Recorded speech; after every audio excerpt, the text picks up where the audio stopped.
नमस्कार बच्चों, BA second year की क्लास में सभी का स्वागत है। हमने कुछ अभी तक जो है वैदिक सूक्त कुसुमांजलि के कुछ सूक्त हमने पढ़े थे। आज थोड़ा सा जो आपके पाठ्यक्रम में विद्यमान है संस्कृत साहित्य का इतिहास, उसको हम लेंगे।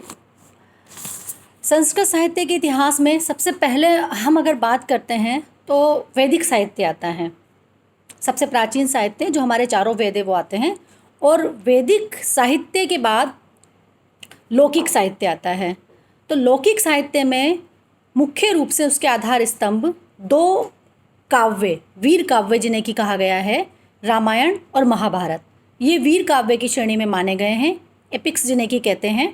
तो सबसे पहले लौकिक साहित्य के रूप में संस्कृत साहित्य में ये दोनों ही महाकाव्य लिखे गए थे, वीर काव्य जिन्हें कहते हैं, रामायण और महाभारत। हम सभी भारतीय संस्कृति से जुड़े हुए लोग दोनों ही महाकाव्यों के बारे में, इनके घटनाक्रम के बारे में जानकारी रखते हैं, और हम ये जानते हैं कि किस प्रकार से हमारी संस्कृति में हमारे प्रतिदिन की जो हमारी संस्कार हैं उन सब में ये काव्य किस प्रकार से जुड़े हुए हैं, किस प्रकार से इनका महत्व है। और यहाँ तक कि जो इनके बाद जो संस्कृत साहित्य लिखा गया है, जितना भी संस्कृत साहित्य लिखा गया है उसमें कम से कम अगर हम देखें तो 90% जो संस्कृत साहित्य है वो इन्हीं दोनों महाकाव्यों को आधार बना करके लिखा गया है। और ऐसा भी है कि ये जो महाकाव्य, जैसे कि रामायण जो वाल्मीकि ने लिखी और महर्षि व्यास ने महाभारत को लिखा, तो रामायण और महाभारत जब इन्होंने लिपिबद्ध की दोनों ने, उसके पूर्व में भी कहीं ना कहीं विद्यमान थी, श्रुतियों के रूप में या किसी भी प्रकार से जो है वो विद्यमान थी। ये लोग आपस में सुनाया करते थे, जो इनका प्रचार करते थे उस समय उनको सूत कहा जाता था। लोक मानस पर विभिन्न प्रकार की जो चीज़ें होती हैं उन सब में कहीं ना कहीं विद्यमान थे। और ये दोनों जो ग्रंथ हैं वो भारतीय सभ्यता और संस्कृति के समुज्ज्वल दीप के समान हैं, सबसे प्रकाशित द्वीप आप इनको कह सकते हैं। और इनका जितना भव्य और सजीव चित्रण इनमें किया गया है वो अन्यत्र दुर्लभ है। इस प्रकार से हम कह सकते हैं कि और जो वीर काव्य जो ये दोनों हैं, इनके प्रचारक जो होते थे वो उस समय सूत कहलाते थे, और इन्हीं सूतों की एक विशेष जाति भी उस रूप में उत्पन्न हो गई जो कि इनका प्रचार प्रसार किया करते थे। और उस वर्ग को उस समय कुशीलव कहा जाता था, और इन्हीं कुशीलवों ने रामायण और महाभारत का सर्वत्र प्रचार प्रसार किया। अब दूसरी बात यह है कि अगर हम देखें कि रामायण और महाभारत संपूर्ण भारतीय साहित्य की प्रेरणा के स्रोत तो रहे हैं, लेकिन यह भी सबसे महत्वपूर्ण बात है कि इनके विषय में लेकर के बहुत सी लोकोक्तियाँ, बहुत सी भ्रांतियाँ भी है। सबसे पहली चीज़ तो इनके रचना काल को लेकर के ही भ्रांतियाँ विद्यमान है। रामायण की अगर हम बात करते हैं तो उसके रचना काल को लेकर के पहले तो इस प्रकार की मान्यता थी कि रामायण जो है वो जो वाल्मीकि थे वो श्री राम के तत्कालिक थे, और उसी समय पर उनके द्वारा यह रचना की गई। इस प्रकार की एक प्राचीन मान्यता भी है। और इसके लिए और भी बहुत सारी चीज़ें बाद में आई, और वहाँ पर फिर ये समझाने का प्रयत्न किया गया कि ये सही मान्यता नहीं है। वास्तव में रामायण को बाद के काल में लिखा गया है, बाद के समय में लिखा गया है। तो इस प्रकार से भी एक बहुत सारी चीज़ें इसको लेकर के आती है। और अगर हम इसमें बात करते हैं तो रामायण में 24,000 श्लोक हैं, 24,000 श्लोक इसमें हैं।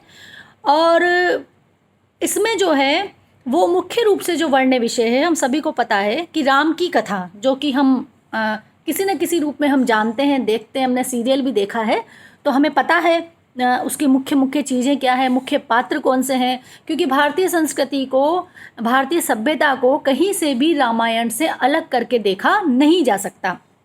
तो मुख्य रूप से जो इसमें है वो राम की कथा है, और उसको हम किसी न किसी रूप में सभी सुनते हैं, जानते हैं, पहचानते हैं। जहाँ तक बात की जाए इसके कथानक की, तो उसको 7 कांडों में विभक्त किया गया है। पहला है बालकांड, जिसमें श्री राम के बाल्यावस्था के जो जितने भी प्रकार की उनकी घटनाएं हुई उनका चित्रण है। इसके बाद अयोध्या कांड, फिर अरण्य कांड, किष्किंधा कांड, सुंदरकांड, युद्धकांड और अंत में उत्तरकांड। तो इस प्रकार से जो रामायण है उसको पूरे राम के कथानक को, राम की जीवनी को 7 भागों में जो है, 7 कांडों में जो है विभाजित किया गया है रामायण के अंतर्गत। और रामायण के अलग अलग संस्करण भी प्राप्त होते हैं, जैसे कि एक तो देवनागरी संस्करण है, एक बंगाली संस्करण भी इसका प्राप्त होता है, काश्मीरी संस्करण है और दक्षिण भारत संस्करण भी एक अलग से प्राप्त होता है।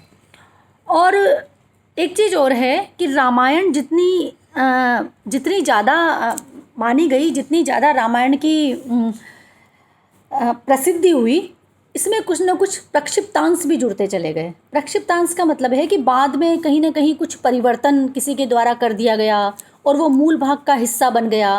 तो इस प्रकार के जो प्रक्षेप हैं वो अनेक जगह पर रामायण में हमको उपलब्ध होते हैं, मिलते हैं अगर हम रामायण को पढ़ते हैं। और उन प्रक्षिप्तांशों के संदर्भ में कई प्रकार के विरोधी मत भी हैं। अलग अलग विद्वान अलग अलग मत रखते हैं कि ये सही था और ये चीज़ बाद में जोड़ी गई, तो वो एक लंबा विषय हो जाएगा। पर प्रक्षिप्तांश भी कहीं ना कहीं इसमें जोड़ दिए गए हैं। अब जहाँ तक मैंने पहले भी बताया था, रामायण के अगर समय की हम बात करते हैं तो विभिन्न प्रकार के अगर मानते हैं सबसे प्राचीनतम ग्रंथ जो है वो ऋग्वेद है। और ऋग्वेद की काल सीमा लगभग 8 से 10,000 वर्ष पूर्व की मानी गई है। तो निश्चित रूप से उसके बाद की ही ये रचना है रामायण, क्योंकि वो वैदिक साहित्य था। सबसे प्रथम लिखित रचना जो विश्व में थी वो वैदिक साहित्य था, और वैदिक साहित्य में भी ऋग्वेद जो है सबसे प्रथम लिखित रचना के रूप में माना गया है। इसके बाद अगर आप बात करते हैं तो महात्मा बुद्ध का काल आया, और अलग अलग विद्वानों ने, बेबर और डेविड, इन्होंने जो है बौद्ध के दशरथ जातकों के आधार पर रामायण की जो है रचना मानी है। इस प्रकार का उनका विचार है कि बौद्ध के जो दशरथ जातक हैं उसी के आधार पर जो है रामायण की रचना हुई। याकोबी ने भी इस संदर्भ में समझाने का प्रयत्न किया है। डॉक्टर बाबूलाल त्रिपाठी का जो मत है वो भी इसको लेकर के थोड़ा डिफरेंट अलग मत वो रखते हैं। तो इस प्रकार से विभिन्न विद्वानों ने अलग अलग तरीके से ये सब समझाने का प्रयत्न किया। और अगर हम अंतः और बाह्य सभी पाश्चात्य और भारतीय सभी विद्वानों के मतों की अगर हम समीक्षा करें तो ये निष्कर्ष निकलता है कि रामायण की जो रचना है वो संहिता एवं ब्राह्मण काल के पश्चात और बौद्ध काल से पूर्व, अर्थात कब, संहिता और ब्राह्मण काल के बाद में हुई, लेकिन बौद्ध जो काल आया महात्मा बौद्ध का उसके पूर्व हुई, यानी कि 500 ईस्वी पूर्व लगभग। ये एक निष्कर्ष निकल करके सामने आता है कि ये रचना काल रामायण का माना जा सकता है। अब आगे अगर बात करते हो तो रामायण के महाकाव्य तक के बारे में, कि रामायण जो है वो महाकाव्य है, और महाकाव्य में जितनी भी विशेषताएं होनी चाहिए वो सभी रामायण में विद्यमान है।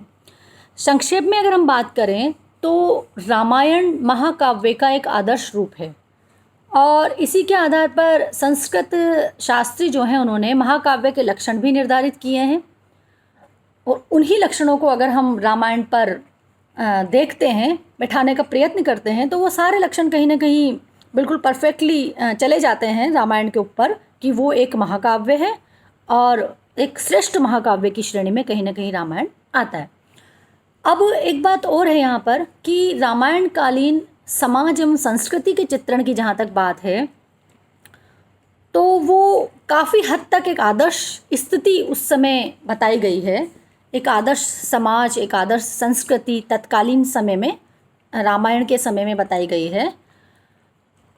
वहाँ सामाजिक स्थिति की अगर बात करते हो तो सामाजिक जीवन में परस्पर सौहार्द था, सहानुभूति थी। जैसे कि राम का जो व्यक्तित्व था, उनका जो व्यक्तित्व को जो चित्रण है, किस प्रकार से उन्होंने वहाँ पर हर पात्र को, मतलब अब पात्र थे या वास्तविक थे ये मैं बहस पे नहीं जाऊँगी, लेकिन हर पात्र में कुछ एक पात्रों को छोड़ करके कहीं ना कहीं सामाजिक रूप से सौहार्द था, बहुत अच्छी भावना थी, परस्पर प्रेम की भावना थी, परस्पर जीवन शांत था, धर्मनिष्ठ था, लोग एक दूसरे का सम्मान करते थे। तो इस प्रकार की सामाजिक स्थिति रामायण में चित्रित की गई है।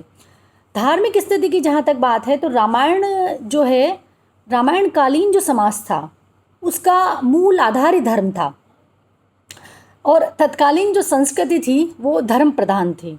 अब धर्म की अगर हम बात करते हैं तो आज भी हम देख रहे हैं कि पुनः लोग काफ़ी मंदिर जा रहे हैं और काफ़ी उनका जो कर्म कांड और जो भी है वो सब चीज़ें, तो बच्चों वो धर्म की श्रेणी में नहीं आता है।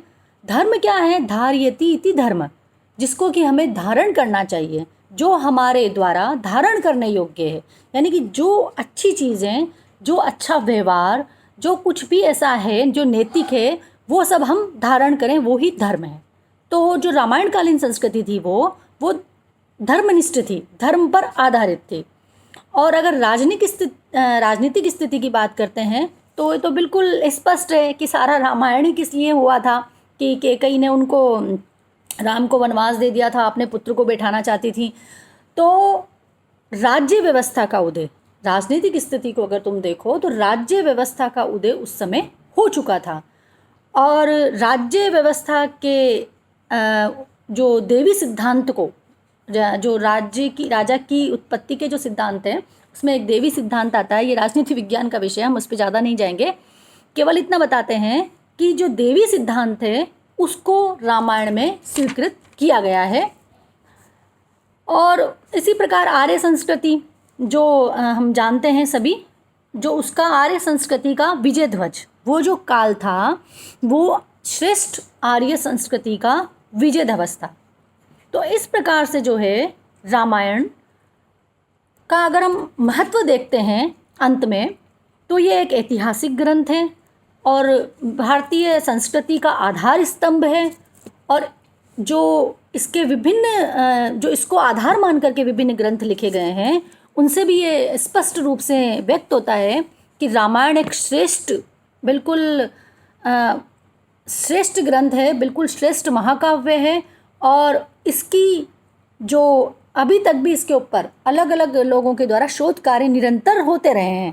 तो इस बात से भी ये सिद्ध होता है कि न केवल रामायण हमारे भारतीय दर्शन में, भारतीय संस्कृति में अपनी गहरी पेट रखता है, बल्कि वो अपने महाकाव्यत्व की श्रेणी में भी जो कि साहित्य का कला कौशल है, उस श्रेणी में भी रामायण एक श्रेष्ठ ग्रंथ के रूप में उभर करके सामने आता है।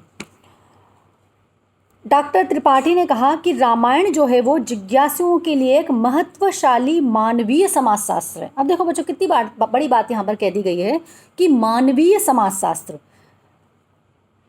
हम समाजशास्त्र पढ़ रहे हैं, लेकिन मानवता की दृष्टि से, जहाँ पर कि किस प्रकार से एक मानव को समाज में हमें किस प्रकार से सरवाइव करना चाहिए, किस प्रकार से हमें किन धारणाओं के साथ, किन अपनी इच्छाओं के साथ किस प्रकार से सामंजस्य बिठाना चाहिए, तो ये सब चीज़ें रामायण में कहीं ना कहीं, इसका भाव पक्ष के साथ साथ कला पक्ष में बता ही चुकी हूँ कि साहित्य की दृष्टि से जो इसका कला पक्ष है वो भी बहुत ही सुंदर बन पड़ा है। इस प्रकार से ये जो वीर काव्य की श्रेणी में 2 काव्य आते हैं, उनमें ये पहला रामायण जो वीर काव्य है उसका एक संक्षिप्त सा परिचय मैंने तुम लोगों को दिया है, क्योंकि तुम्हारा जो भारतीय संस्कृति का इतिहास है पाठ्यक्रम में, उसमें सबसे पहले यही आता है। अब इसके बाद हम आगे महाभारत वो कल लेंगे। आज हमने वीर काव्यों में रामायण को समझने का प्रयत्न किया है। धन्यवाद बच्चों।